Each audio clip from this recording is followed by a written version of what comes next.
Praise lord. దేవుని పరిశుద్ధమైన నామమునకు మహిమ కలుగునుగాక. దేవుని పేరట మీ అందరికీ హృదయపూర్వక వందనాలు. ఈ ఉదయకాలము దేవుని వాక్యాన్ని విందాం. ద్వితీయోపదేశ కాండము 4వ అధ్యాయము 9వ వచనము. నీ హృదయములో నుండి తొలగిపోకుండానట్లును నీ మనస్సును బహు జాగ్రత్తగా కాపాడుకునము. ప్రియమైన వాళ్ళరా, ఇక్కడ దేవుని వాక్యం ఏమని సెలవిస్తుంది? మరి పైన రాస్తున్నారు, నీవు జాగ్రత్త పడము.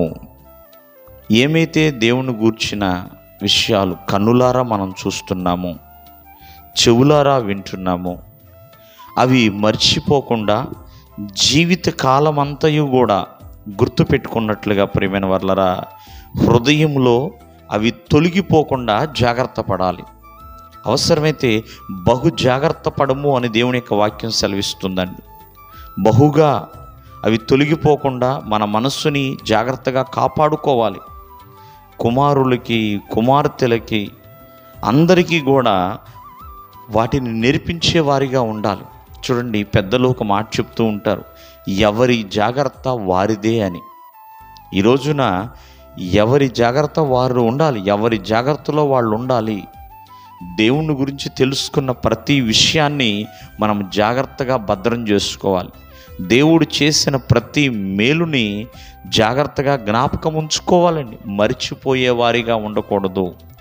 దేవుని గురించి విన్న ప్రతి సాక్ష్యము, ప్రేమైన వాళ్ళరా, ప్రతి ఆశ్చర్యకార్యము, దేవుడు ఏదైతే మన పట్ల చేసి ఉన్నాడో సమస్తమును కూడా జాగ్రత్తగా మనం దాచిపెట్టుకోవాలి, హృదయంలో భద్రము చేసుకోవాలి. అందుకని భక్తుడు అంటున్నాడు, నీవు జాగ్రత్త పడము అని. ఒకవేళ అజాగ్రత్త మనలోనికి వచ్చిందనుకోండి, అపవాది వస్తాడు. కాబట్టి అపవాదికి చోటు ఇవ్వకుండా ఉన్నట్లుగా దేవుని యొక్క వాక్యాన్ని హృదయంలో నింపుకోవాలి.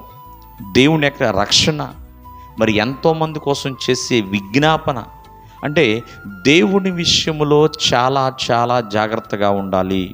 కొంతమంది ధన విషయంలో ఎంతో జాగ్రత్తగా ఉంటారు, ఎవరికి కూడా ఒక రూపాయి కూడా ఖర్చు పెట్టరు.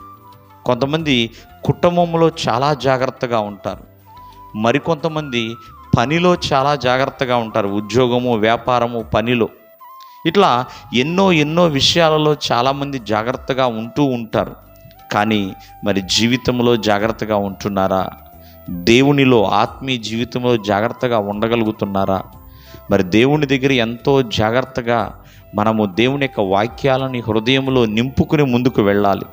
ఎప్పుడైనా మనలోనికి అజాగ్రత్త వచ్చిందా, అపవాది వస్తాడనే విషయాన్ని మరవద్దండి. జాగ్రత్తని విడిచిపెట్టొద్దు. ఎప్పుడు కూడా నాకేంటి, నేను ప్రభువులో నిలబడి ఉన్నాను, నాకేం కాదని, కానీ పడిపోకుండానట్లుగా కూడా జాగ్రత్తగా ఎవరిని వారే చూచుకోవాలి. దేవుడు మిమ్మల్ని దీవించునుగాక. ఆమేన్.